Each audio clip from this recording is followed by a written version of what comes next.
إن الحمد لله نحمده ونستعينه ونستغفره ونعوذ بالله من شرور أنفسنا ومن سيئات أعمالنا. من يهده الله فلا مضل له ومن يضلله فلا هادي له.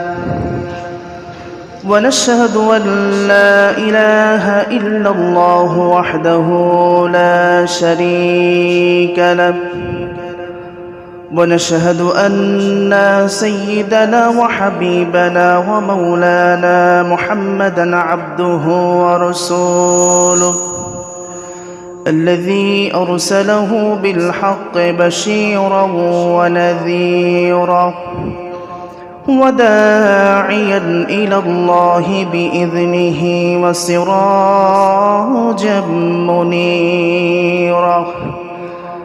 فقد قال الله تعالى في كلامه المجيد وفرقانه الحميد: أعوذ بالله من الشيطان الرجيم.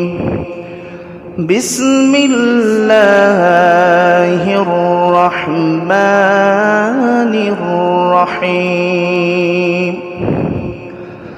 وورث سليمان داود قال يا أيها الناس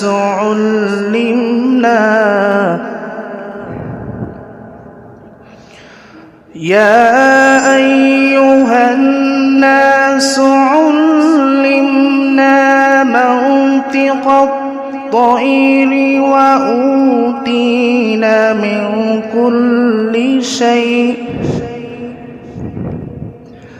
إن هذا لهو الفضل المبين.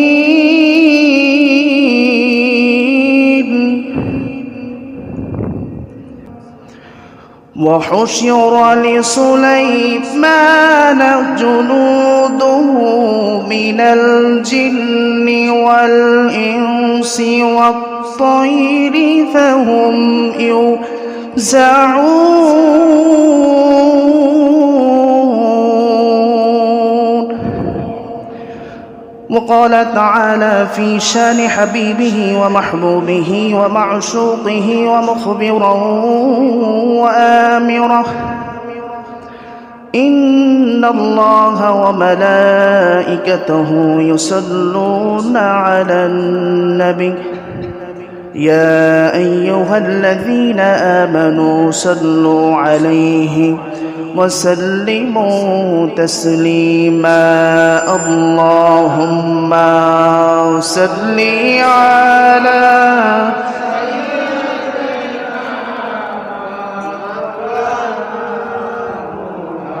وعلى آل سيدنا مولانا محمد. اللهم صل على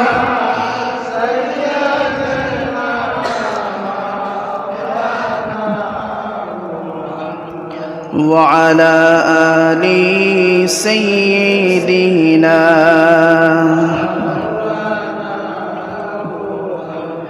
কত ব্যথা কত ভাবে শুয়েছ যে তুমি, তোমারই খুনে লাল তায়েফের ভূমি। কত ব্যথা কত ভাবে শুয়েছ যে তুমি, তোমারই খুনে লাল তায়েফের ভূমি। ফেরেশতা এসে যায় ধ্বংসের হুকুম, লহু মাখা মুহাম্মদ প্রাণীতে হযরত। হে খোদা ক্ষমা করো এ তায়েফবাসী, এরা চিনেনি যে আমি যে মুহাম্মদ হৃদয়ে মুহাম্মদ আল্লাহুম্মা সাল্লি আলা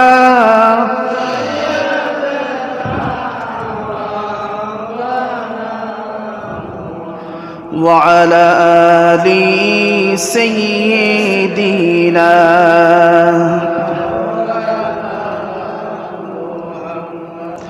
আমার যেদিন ফুরাবে দিন আসবে গহীন রাত্রি আমার যখন ফুরাবে দিন আসবে গহীন রাত্রি থেকো আল্লাহ এ জীবনে হয়ে চিরসাথী আসবে গহীন রাত্রি আমার যখন ফুরাবে দিন আসবে গহীন রাত্রি আল্লাহুম্মা সাল্লি আলা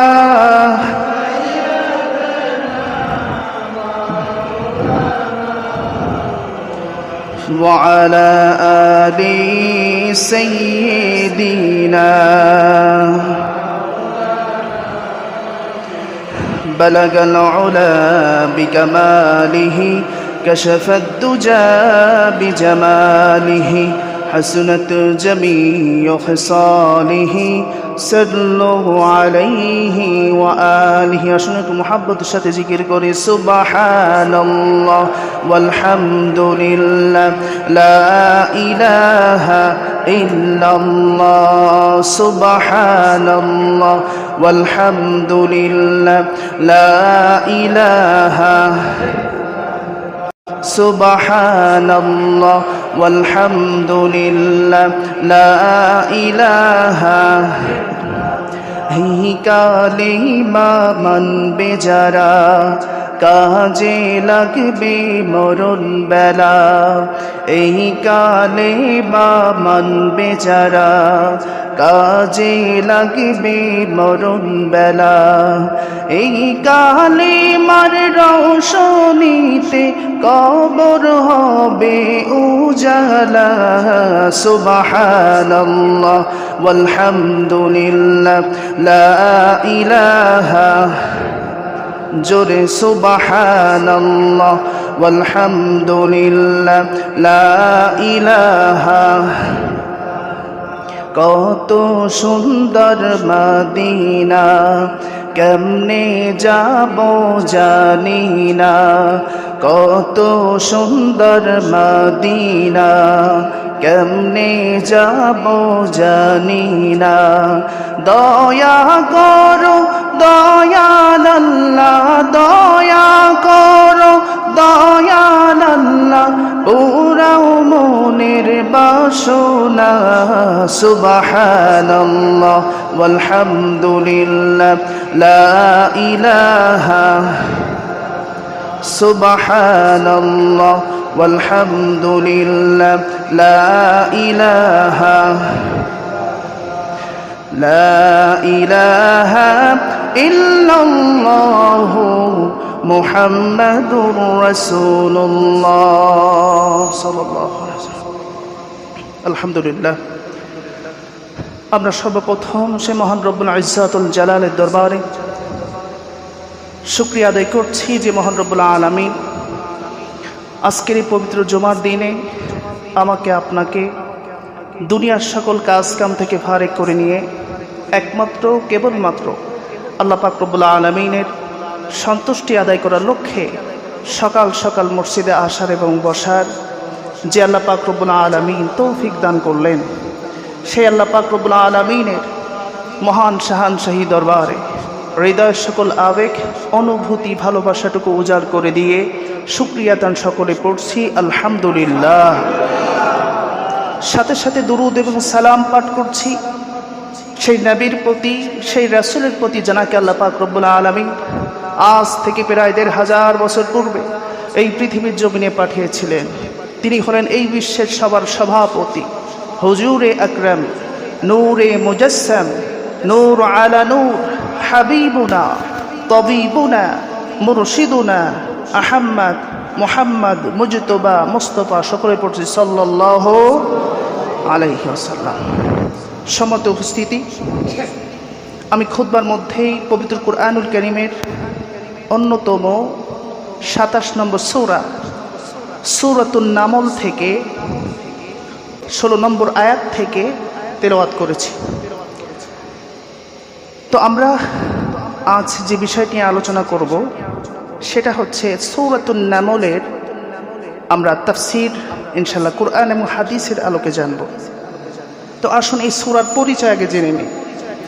এই সূরার নাম হচ্ছে সূরাতুন নামল। একটু বলুন তো কোন সূরা? একটু আওয়াজ দিবেন আমার সাথে, পারবেন ইনশাআল্লাহ? আমরা যে আজকে সূরা থেকে কথা বলবো এই সূরার নাম হচ্ছে সূরা নামল। কোন সূরা? সূরা নামল। এটা হচ্ছে মাক্কি সূরা। কোন সূরা? আওয়াজ দিয়ে বলুন কোন সূরা? মাক্কি সূরা। কোন সূরা? মাক্কি সূরা। এর আয়াত হচ্ছে ৯৩টি, রুকু হচ্ছে ৭টি। এই সূরাটা আল্লাহ রাসূল সাল্লাল্লাহু আলাইহি ওয়াসাল্লাম যখন মাক্কি জীবনে অবস্থান করতেছিলেন তখনই আল্লাহ পাক রব্বুল আলামিন রাসূলের প্রতি এই সূরাটা নাজিল করে দিয়েছেন। সুবহানাল্লাহ পড়েন।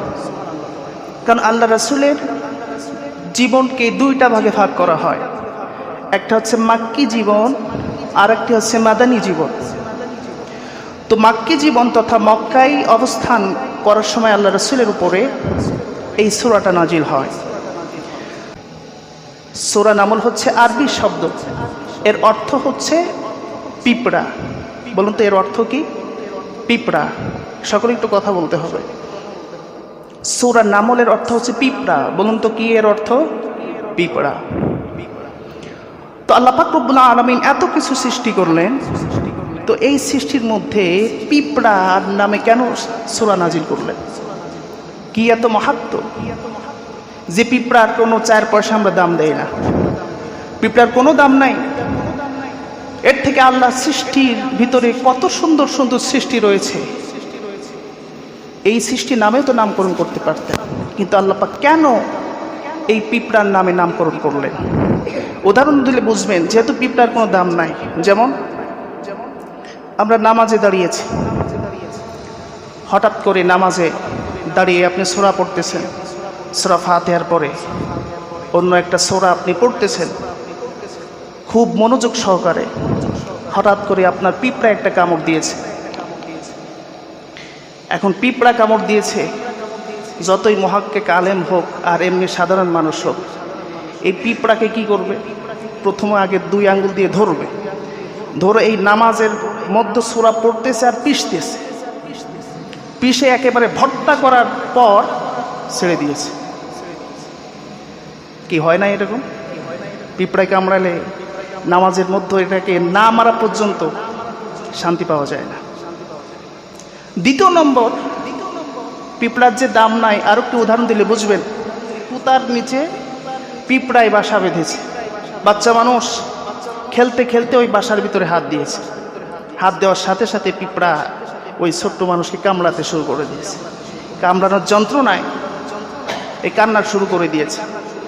তো ওই ব্যক্তি মেয়ের কান্না থামানোর বন্ধ করার জন্য সে কি করছে? ওই পিঁপড়ার বাসার কাছে গিয়েছে। যাওয়ার পর পিঁপড়া সবগুলো একত্রিত করে প্যাকেটে পড়ছে, প্যাকেটে পরে বাজারে নিয়ে গেছে। নিয়ে যেয়ে বলতেছেন যে ভাই, এই প্যাকেটের মধ্যে পিঁপড়া আছে, এই পিঁপড়ার দাম 5 টাকা, কেউ কিনবে নাকি? আপনারা বুঝে থাকলে বলুন, কেউ কিনবে পিঁপড়া? এটা আওয়াজ দিয়ে বলুন, কি পিঁপড়া কিনবে? কিনবে। তাহলে বোঝা গেল কোনো দাম নাই, পিঁপড়ার 4 আনা পয়সাও দাম নাই, কিন্তু তারপরেও আল্লাহ পাক রব্বুল আলামিন পিঁপড়ার নামে কেন সূরা দিলেন? তো প্রত্যেকটা সূরার নামকরণের কিছু কারণ রয়েছে। তো আমরা আল্লাহ পাক কেন পিঁপড়ার নামে সূরা দিলেন এটা জানব।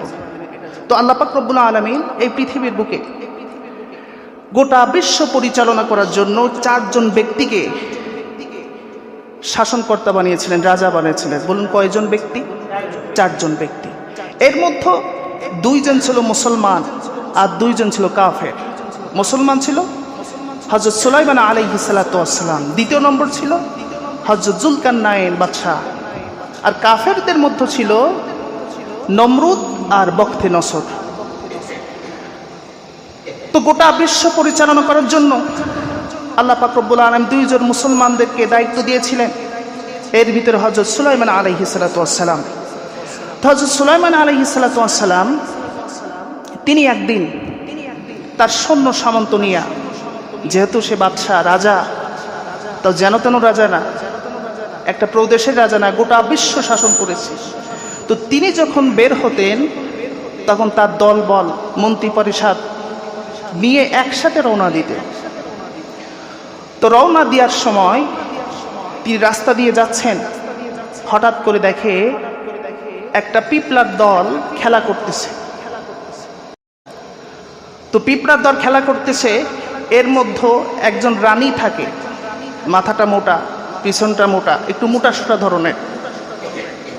তো ওই রানী দেখতে পাচ্ছে যে সুলাইমান আলাইহিস সালাতু ওয়াস সালাম তিনি তার সাথী সঙ্গীদেরকে নিয়ে আসতেছে। আল্লাহ পাক রব্বুল আলামিন কুরআনুল কারীমের মধ্যে জানিয়ে দেন রাসূলের প্রতি ওহী নাযিল করে, ইয়া রাসূলুল্লাহ ইয়া হাবিবাল্লাহ হুজুর, এই পিপলার নামে কেন সূরা আমি নাযিল করলাম, আমি আপনাকে গল্পটা শুনিয়ে দেই। হাত্তা ইযা আতাউ আলা ওয়াদিন নামলি ক্বালাত নামলাতু ইয়া আইয়ুহান নাম ادخلوا مساكنكم لا يحطمنكم سليمان وجنوده وهم لا يشعرون।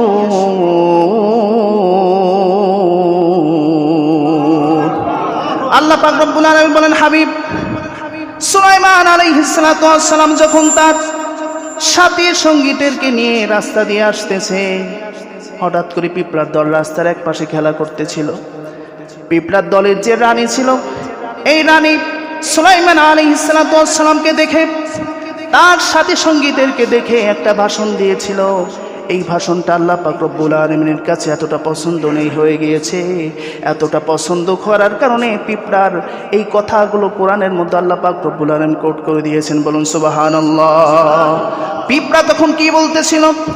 ক্বালাত নামলাতু ইয়া আইয়ুহান নাম, হে আমার পিঁপড়ার গোষ্ঠীরা, হে আমার পিঁপড়ার জাতিরা, উদখুলু মাসাকিনাকুম, তোমরা দ্রুত গর্তের মধ্যে প্রবেশ করো, কেননা লা ইয়াহতিমান্নাকুম সুলাইমানু ওয়া জুনুদুহু, কেননা সুলাইমান এবং তার সঙ্গীরা রাস্তা দিয়ে আসতেছে।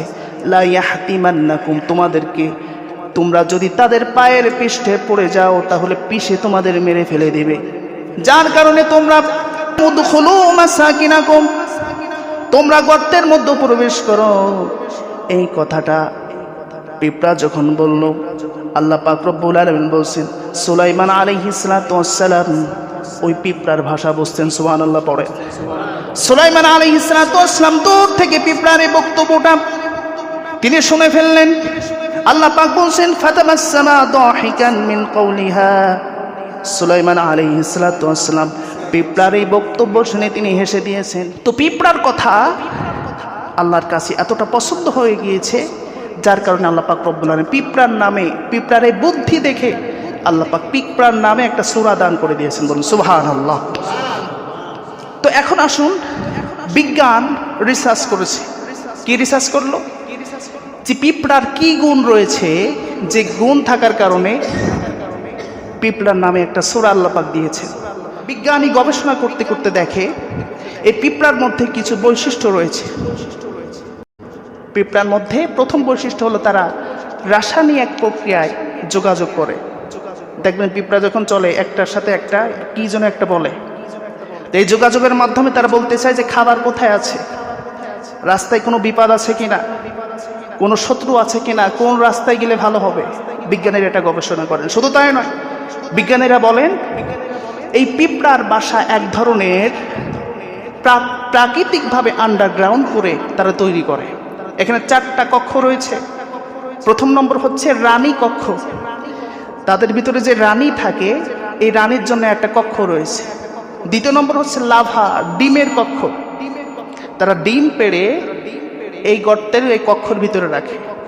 তারপরে আরেকটা কক্ষ রয়েছে খাবার সংরক্ষণ করে, তারা খাবার সংরক্ষণ করে আরেকটা ঘরের ভিতরে রেখে দেয়। তারপরে আরেকটা কক্ষ রয়েছে, এই কক্ষ দিয়ে বাতাস চলাচল করে। শুধু তাই নয়, বিজ্ঞানী বলেন আমরা গবেষণা করতে করতে দেখি এই পিঁপড়া তার নিজের যে ওজন তার থেকে 20 থেকে 25 গুণ বেশি ওজন তারা বহন করতে পারে। সুবহানাল্লাহ পড়েন।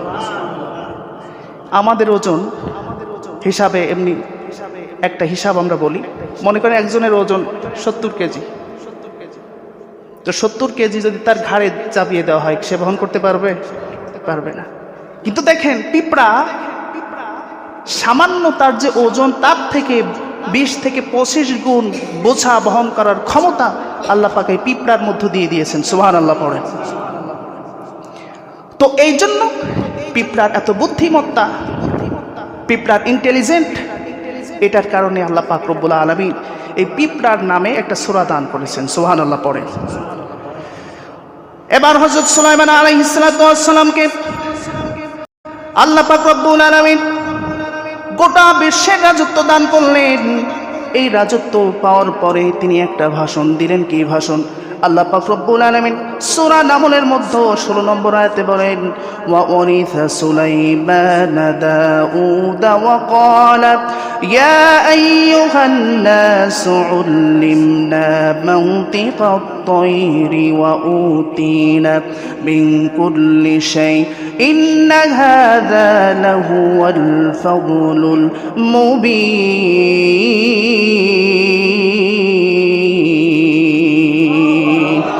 আল্লাহ পাক রব্বুল আলামিন বললেন, ও দুনিয়ার মানুষ, আমি যখন সুলাইমানকে তার গোটা বিশ্বের রাজত্ব দান করলাম, সে তখন তার মানুষদেরকে নিয়ে একটা ভাষণ দান করলেন। কি সে ভাষণ? আল্লাহ পাক বলছেন, সুলাইমান আলাইহিস সালাতু ওয়াস সালাম বললেন, ইয়া আইয়ুহান নাস উল্লিমনা মানতিকাত তায়র, হে মানুষ সকল, তোমরা শুনে রেখে দাও, আল্লাহ পাক রব্বুল আলামিন আমার যতগুলো বৈশিষ্ট্য দান করেছেন, এই বৈশিষ্ট্যের ভিতরে একটা বৈশিষ্ট্য আল্লাহ পাক দিয়েছেন, সেটা হলো পশু পাখি যে কথা বলে, পশু পাখি কিচির মিচির করে, বিভিন্ন ভাষায় কথা বলে, এই পশু পাখির কথা বোঝার ক্ষমতা আল্লাহ পাক রব্বুল আলামিন আমি নবী সুলাইমানকে দান করে দিয়েছেন। বলুন সুবহানাল্লাহ। পশু পাখি বিভিন্ন ভাষায় কথা বলে, কিচির মিচির করে, বিভিন্ন আওয়াজে কথা বলে, কিন্তু সুলাইমান আলাইহিস সালাতু ওয়াস সালাম তিনাকে আল্লাহ পাক শিখিয়েছেন বিধায় তিনি শিখেছেন। সুলাইমান আলাইহিস সালাতু ওয়াস সালাম তিনি একদিন পাখিদেরকে ডেকে খোঁজ খবর নিচ্ছেন, কি অবস্থা, কে কোন অবস্থার মধ্যে আছে। তো হযরত সুলাইমান আলাইহিস সালাতু ওয়াস সালামের সাথে একটা পাখি রাখতেন, তার নাম হলো হুদহুদ পাখি। বলুন কি পাখি? হুদহুদ পাখি। তো এই হুদহুদ পাখি আমরা অনেকেই কাঠঠোকরা পাখি নামে চিনি, ঠিক না? কিন্তু কাঠঠোকরা পাখি না, কাঠঠোকরা পাখির মতো দেখতে, কিন্তু কাঠঠোকরা পাখি যেটা হুদহুদ পাখি বলে না, এটা না। তো এই পাখি কেন রাখতেন? তো হুদহুদ পাখির মধ্যে আল্লাহ পাক রব্বুল আলামিন একটা বৈশিষ্ট্য দান করেছেন। হযরত সুলাইমান আলাইহিস সালাতু ওয়াস সালাম যখন তিনি তার সাথী সঙ্গীদেরকে নিয়ে মরুভূমির মতো যেতেন, তখন যখন পানির প্রয়োজন হতো হুদহুদকে বলে দিত যে হুদহুদ তুমি খোঁজে দেখো কোন অঞ্চলের মধ্যে পানি রয়েছে। তো হুদহুদ পাখিকে আল্লাহ পাক রব্বুল আলামিন এমন একটা বুদ্ধি দিয়েছিলেন, গুণ দিয়েছিলেন, যে ও যেখানে পানি আছে এই সংবাদটা ও নিয়ে আসতো। সুবহানাল্লাহ পড়েন। যখন বলতো যে বাদশা এইখানে পানি আছে, তখন বাদশা জিনদেরকে বলতো যে জিনেরা তোমরা এখান থেকে পানি উঠিয়ে নিয়ে আসো। তো হযরত সুলাইমান আলাইহিস সালাতু ওয়াস সালাম তিনি সিংহাসনে বসে পাখিদেরকে খোঁজ খবর নিচ্ছেন। হঠাৎ করে দেখে তার সাথে থাকা হুদহুদ পাখিটা নাই, কোথায় গেল? আল্লাহ পাক রব্বুল আলামিন এই কথাটা কোরআনের মধ্যে বলে দিচ্ছেন, ওয়াতাফাক্কাদাত তায়রা ফাকালা মা লিয়ারা আরাল হুদহুদা আম কানা মিনাল গায়িবিন। সুলাইমান আলাইহিস সালাতু ওয়াস সালাম একদিন পাখিদেরকে খোঁজ খবর নিচ্ছে। হঠাৎ করে তিনি বলছেন, তারপর কি হলো? আমি হুদহুদকে দেখছি না কেন, কোথায় গিয়েছে? জরুরি সভা বসিয়েছি।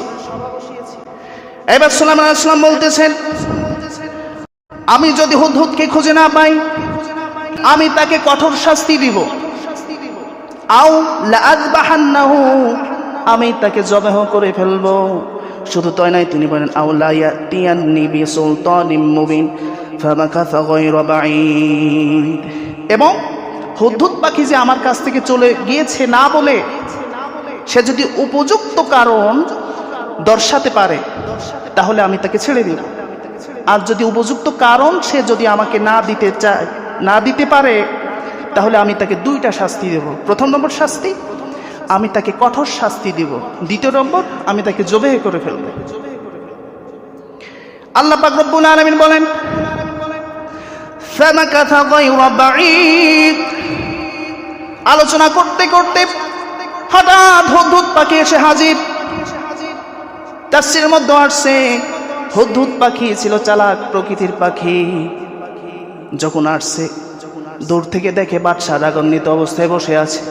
তাফসীরের মধ্যে আসছে হুদহুদ পাখি বাদশার থেকে একটু দূরে যেয়ে বসেছে যাতে রাগের মাথায় কোনো কিছু না করতে পারে। সুবহানাল্লাহ পড়ে, দূরে যেয়ে বসেছে।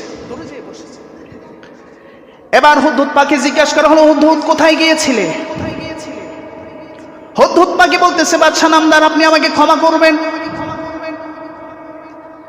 আমি এমন এক জায়গায় গিয়েছিলাম।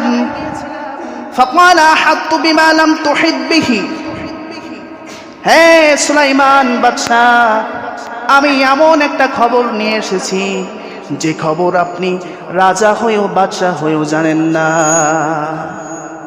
সুলাইমান আলাইহিস সালাম চমকে গিয়েছে, বলে কি? আল্লাহ পাক আমাকে গোটা বিশ্বের রাজত্ব দিয়েছে, কিন্তু আমি রাজা হয়েও বাদশা হয়েও এই খবরটা জানি না। কি খবর?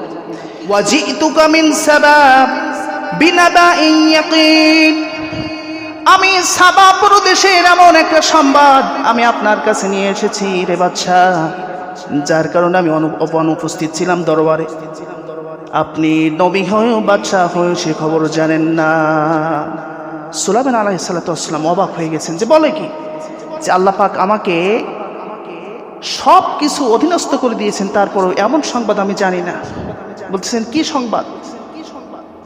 হুদহুদ পাখি বলতেছেন, ইন্নী ওয়াজাদতু ইমরাআতান, আমি দেখেছি একজন মহিলাকে,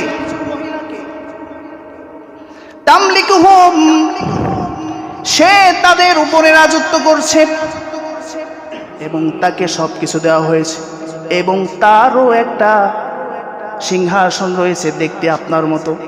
হুদহুদ পাখির দেখেন কেমন ব্রেন আল্লাহ পাক দিয়েছে। সে যদি বলে আপনার থেকে আরো সুন্দর, তাহলে আরো রেগে যাবে।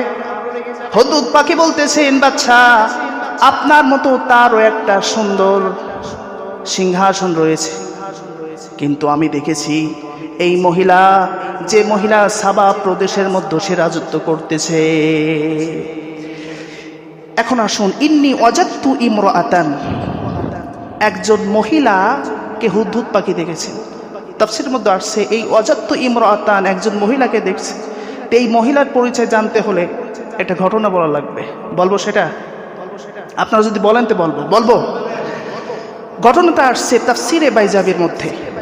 তাফসীরে বাইজাবি বুঝতে হলে তার একটা কিতাব আছে, নাম হচ্ছে শাইখ জাদা। এর মুসান্নিফ একটা ঘটনা নিয়ে আসছে। ঘটনাটা হলো, সাবা প্রদেশের একজন বাদশা ছিল, নাম হচ্ছে বাদশা বলকাম। বলুন কি নাম? সবাই বলেন, বাদশা বলকাম। তো তার অনেক দিনের শখ, সে জিনকে বিয়ে করবে। আমাদের মানুষের মধ্যে অনেকে আছে, যুবকরা বলে যে হুজুর এমন একটা তাবিজ দেন, তদবির দেন, জিনরে বিয়ে করব, পায়ের উপরে পা তুলে খাবো, জিনকে হুকুম করবে এটা নিয়ে আসো সেটা নিয়ে আসো, জীবন বিন্দাস চলে যাও। আছে না অনেকের স্বপ্ন?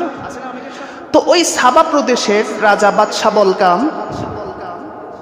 তারও অনেক শখ যে সে জিনকে বিয়ে করবে, পরীকে বিয়ে করবে।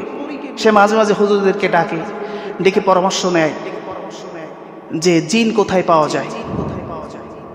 তো হুজুর বলে যে মানুষ আর জিন বিয়ে করা এটা তো ঠিক না, এটা আমাদের শরিয়াতে নাই, এটা তুমি করতে পারবে না। কিন্তু সে নাছোড়বান্দা। তো হুজুর বলতেছেন যে বাদশা বলকাম, জিন সর্ব অবস্থায় সাপের আকৃতিতে থাকে। এই জন্য হাদিসের মধ্যে আসছে যে সাপ দেখলে মারা যাবে না। কি করা যাবে না? মারা যাবে না। আগে বলতে হবে তুমি জিন নাকি সাপ। যদি জিন হও চলে যাও, আর সাপ হলে থেকে যাও। অনেক ঘটনা রয়েছে যে জিনকে মেরে ফেলছে, পরবর্তীতে ওই জিনেরা আক্রমণ করে মানুষের বাচ্চাকে মেরে ফেলেছে, অনেক ঘটনা রয়েছে। এজন্য সাপ দেখলে আগে দূর থেকে বলে দিবেন। যদি জিন হও, আপনি অনেক সময় রাত্রেবেলা আসতেছেন, চলাফেরা করতেছেন, মাঠে গিয়েছেন একা একা, বা কোথাও একা একা গিয়েছেন, হঠাৎ করে সাপ দেখলে মারতে যাবেন না, আগে বলবেন তুমি যদি জিন হও চলে যাও, আর জিন না হলে থেকে যাও। তো এর কয়েকদিন পর বাদশা একদিন জঙ্গলের মধ্যে শিকারে গেছে। তো শিকার করতে যেয়ে গভীর জঙ্গলের মধ্যে চলে গিয়েছে, সেখানে যে তার সাথী সঙ্গী হারিয়ে ফেলেছে। বাদশা একাকী হয়ে গিয়েছে। তো বাদশা কিছু দূর আগানোর পর দেখে কোথা থেকে যেন একটা আওয়াজ আসতেছে, গুংরানি আওয়াজ আসতেছে।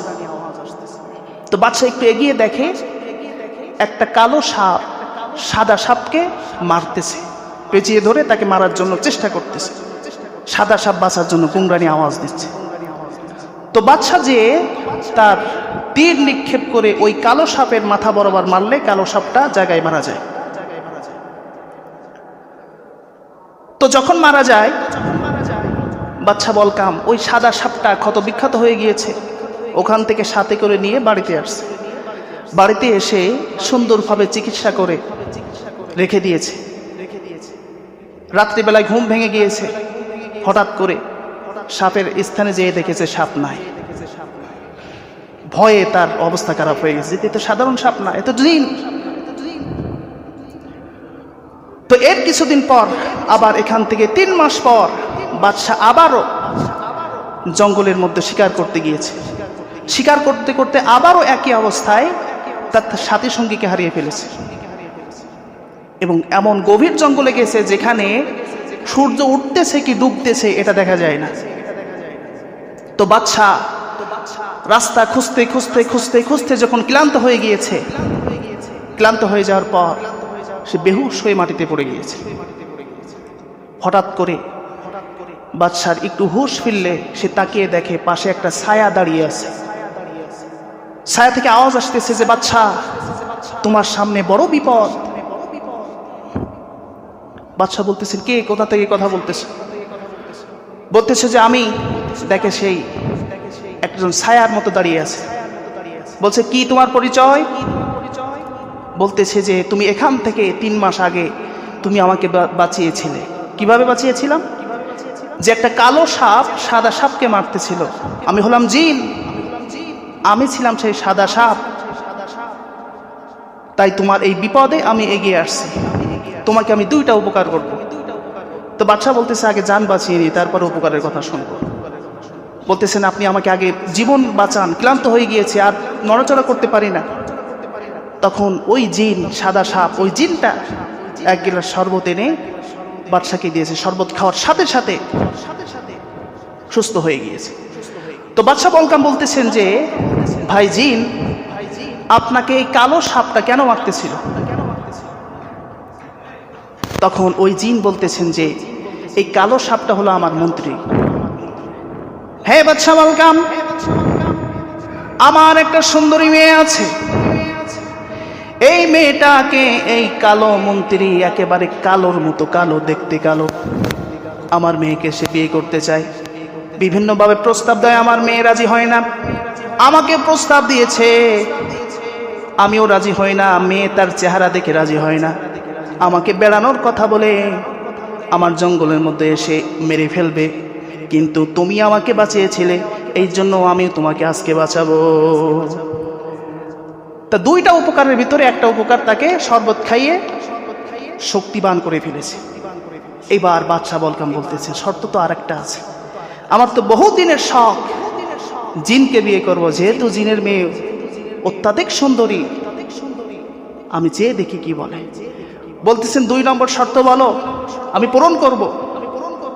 বাদশা বলকাম বলতেছে কথা ঠিক থাকবে তো? বলছে আচ্ছা ঠিক আছে, আমরা মানুষ না, মানুষ কথা বরখেলাপ করে, আমরা জিন, কথা রাখবো। বলছেন 2য় শর্ত অনুযায়ী আমি তোমার ওই মেয়েকে বিয়ে করতে চাই। বাদশা বলছেন না, এটা অসম্ভব, তোমরা মানুষ, আমরা জিন, দুজনের শরীয়ত 2 রকম, সম্ভব হয় না। বাদশা বলকাম বলতেছেন যে আপনি যে বললেন যে আপনি 2টা শর্ত পূরণ করবেন, আমার এই শর্তটা মানায় লাগবে। এই জন্য মানুষের শরিয়াত আর জিনদের শরিয়াত পার্থক্য আছে। জিনরা খায় গোবর, হাড্ডি, আর মানুষরা তো খাবার খায়। হাদিসের মধ্যে আসছে আল্লাহ রাসূল বলছেন যে তোমরা গোবর দিয়ে, হাড্ডি দিয়ে ইস্তেঞ্জা করবে না, কারণ জিনদের এটা প্রিয় খাদ্য। আল্লাহ রাসূলের কাছে সেই মুসলিমের 405 নম্বর হাদিসে আব্দুল্লাহ ইবনে মাসউদ রাদিয়াল্লাহু তাআলা হতে বর্ণিত, তিনি বলেন রাসূলের কাছে একদল জিনের প্রতিনিধিরা আসলো, এসে খাবারের বিষয়ে জানতে চাইলো। আল্লাহ রাসূলের কাছে খাবার চাইলো। তখন আল্লাহ রাসূল বলতেছেন যে তোমরা যেই হাড্ডির উপরে আল্লাহর নাম নেওয়া হয়েছে, এই হাড্ডিটা যখন তোমরা হাত দিবে, আল্লাহর কুদরতিভাবে এই হাড্ডির ভিতরে আগের মতো পরিপূর্ণ গোস্তে পরিণত হয়ে যাবে। বলেন সুবহানাল্লাহ। এই জন্য হাড্ডি দিয়ে যদি কেউ ইস্তেঞ্জা করে, আর যদি জিনের চোখে পড়ে, জিন ওর ছাড়বে না। এবার বাদশা মালকাম বলতেছেন, হ্যাঁ জিন, জিনের বাদশা, দ্বিতীয় শর্ত পূরণ করার জন্য আমি আপনার মেয়েকে বিয়ে করতে চাই। এবার বাদশা মুসিবতের মধ্যে পড়ে গিয়েছে। জিনের বাদশা সে বলতেছে হ্যাঁ ঠিক আছে, বিয়ে দিতে পারি, যেহেতু তোমার সাথে আমি কথা দিয়েছি, বিয়ে দিতে পারি। একটা শর্ত, আমার মেয়েকে বিয়ে দেওয়ার পর যখন আমার মেয়ে যে কোনো কাজ করবে, যদি তুমি বলো এই কাজটা কেন করলা, সাথে সাথেই আমার মেয়েটা তালাক হয়ে যাবে। এই কথা তুমি বলতে পারবা না। আচ্ছা ঠিক আছে, কি হবে, আমার স্বপ্ন তো পূরণ হবে। বিয়ে হয়ে গেল। এমন সুন্দরী মেয়ের নাম হলো সুরাহাবিল। এই জিনের বাদশার মেয়ের নাম হচ্ছে সুরাহাবিল। এত সুন্দর দেখতে, আয়নার মতো চকচক করতেছে। সময় সংক্ষেপ হয়ে গিয়েছে, এখানে রেখে দিই। ইনশাল্লাহ আমরা আগামী জমায় ইনশাল্লাহ এখান থেকে আলোচনা করব। অনেক মজার ঘটনা, এরকম ঘটনা আপনারা এখানে শুনছেন কিনা জানি না। এটা আমরা এখান থেকে আগামী 3টা ইনশাল্লাহ স্টার্ট করব। আল্লাহ পাক রব্বুল আলামিন যেন তৌফিক দান করে দেন। সকলে বলে আমিন।